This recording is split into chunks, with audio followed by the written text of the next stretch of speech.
Sillej, fil-palazz fejn naħdmu u ġrat waħda tinkiter li gerxet il-kolla, sa anka lil-pejxu. Is-sinjura qamet ħanxar għax l-istatwa li kellha għebet. Ir-rid sartu antika u rid tal-familja qalet. Jien ma nafx tarala. Tixxammu, rata mqaret. Kontet ngħidilkom, għax dil-koka qasmet l-qalbi bir-riħa. Anka Bertu l-porter sparixxa. Fej maru ġej lura jien ma nafx u kolli nammetti għalhekk għandi naqadiqa. Insomma, tkunu law, għaddu, miftuħ dejjem il-bib u kif tkunu magħna naqraw xi ktieb. Iva, sinjura. U mhux hekk? Le, kollox kif għatli inti. Eħe? All right, tajjeb. Kollox sew. Ħalli fidek. Iva. Le. Ok, grazzi.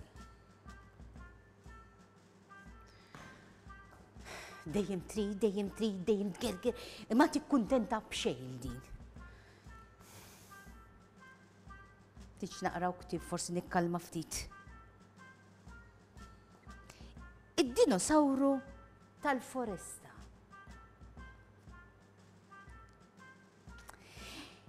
Dennis iħobb jaqra dwar l-annimali, l-aktar dwar dawk li jgħixu fil-foresta.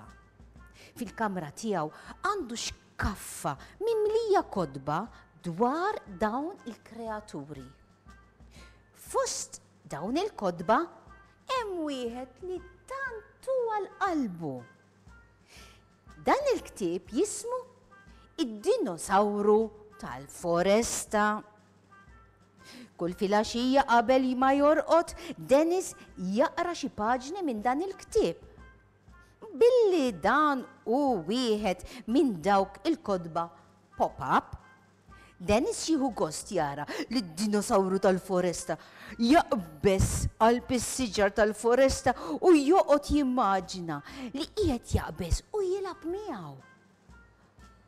Barra minn dawn il-kodba tal-annimali, Dennis għandu ħafna kodba oħrajn għax meta jaqla xi ktieb bħala rigal, tajġ kemm jieħu gost bih.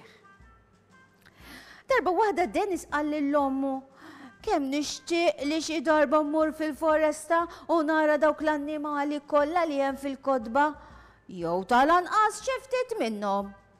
U ommu tbissmet.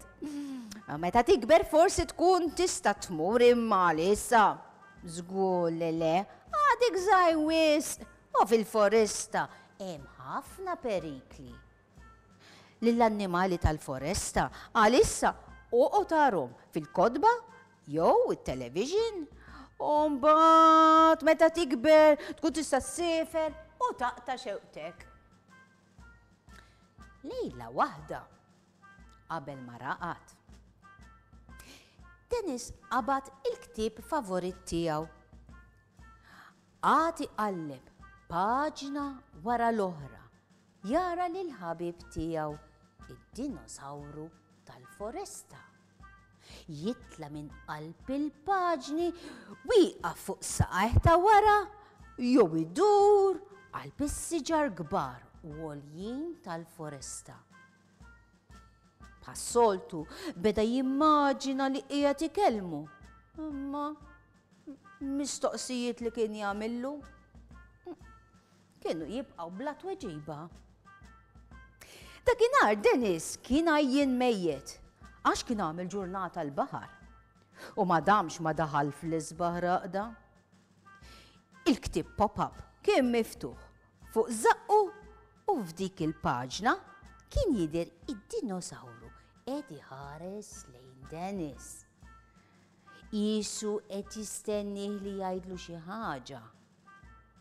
Malli d-dinosawru tal-foresta nduna li Dennis kien rieqed fil-fond, ħareġ minn qalb il-paġni, mar dejn is-sodda u minn taħt l-irsien qallu illum se naqtalek xewqtek Dennis. Se niedok f'post fejn ilek ħafna li tixtieq tmur. Ftit sekondi wara, Dennis bla ma kien jaf kif sapruħu fil-foresta kbira fejn kien hemm ħafna siġar għoljien u xi annimali bħal dawk li kien jara fil-kodba li kellu fil-kamra tiegħu u bħal dawk li kien jara fuq it-television. Ta' kif sibt ruħi hawn? Beda jistaġeb Dennis. Din mhix il-foresta fejn tgħix int? Saqsa Dennis lid-dinosawru tal-foresta. Ekku, din il-foresta li hemm fil-ktieb, wieġbu d-dinosawru bid-tbissima. Imma jien kif ġejt hawn? Reġa' saqsa Dennis. Filli kont fis-sodda u filli sibt ruħi fil-foresta. Jien ġibtek hawn, wieġbu d-dinosawru. U dan kif? Saqsih Dennis li ma setax jifhem kif mis-sodda kien sapruħu f'dik il-foresta tant u tant il-bogħod mid-dar. Dik xi ħaġa li ma nistax ngħidlek, qallu d-dinosawru tal-foresta fil-waqt li beda jxenger rasu. Imma jien naf kemm ilek bix-xewqa li tiġi fil-foresta u llum sibt li naqtalek xewqtek. Issa ħalli fidi, naf fejn għandi nieħdok.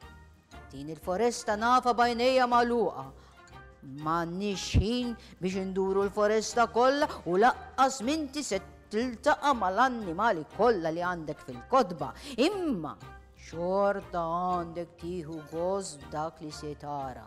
Kompla jgħidlu dinosawru. Għajdi, sinjura. Iva, le, fimtek, eħed. Xiex? Nerġa' namlu?